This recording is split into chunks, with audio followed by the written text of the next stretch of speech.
Hi there, it is Tuesday night, May 30th. I'm Fox 35 Storm Team meteorologist Brooks Garner. I've got a special tropical update for you because we're tracking a system in the Gulf of Mexico that has potential to become a subtropical or tropical system before this weekend is out. Right now, looking at Daytona Beach this afternoon, we've had a lot of rough wave action.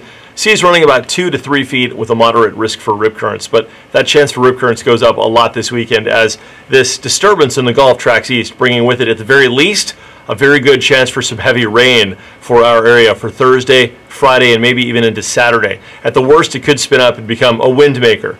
That said, it's an upper level disturbance that's co-located with a surface trough, and so they're interacting with each other, producing thunderstorm activity here over the eastern Gulf.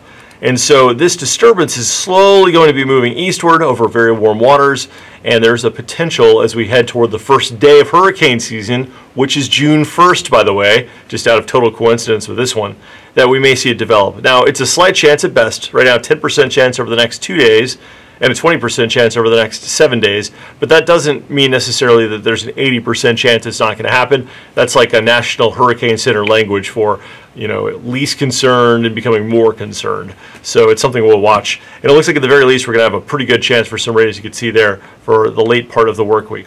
Now, as far as the wave heights go, with the northeast flow wrapping around that area of low pressure, we're going to see seas building. In fact, seas could approach 6 to 8 feet toward the middle and especially end of the weekend on that easterly flow. We're also going to see the wind starting to ramp up, gusting between 15 and 30 miles per hour at the beaches especially. Now, there will be building surf, as I mentioned, 1 to 2 foot surf heights on average, but there could be some higher sets through midweek. Friday and Saturday, about a 3 to 5 foot surf, and on Sunday, surf could surpass 12 feet out in the surf zone out on the sandbars. That's going to lead to a very high risk for rip currents. So impacts, whether or not this becomes a tropical system, will include rain, a generally unsettled weather from the late part of the work week right on through this coming weekend. Also, we're going to see winds gusting between 15 and 20 miles an hour. A moderate risk for rip currents all week, building seas and waves as we head toward late this week, and potentially dangerous conditions on the seas this weekend, not just for boaters but also for beachgoers with the rip current risk. Now, as far as our short-term weather goes with that system in the Gulf, we're going to see a mainly dry day tomorrow with the exception of the afternoon when we could catch a couple of showers, maybe a storm. Most of the action looks like it'll be on the western side of our state toward Tampa Bay on the Gulf side as opposed to our eastern side of the central Florida area.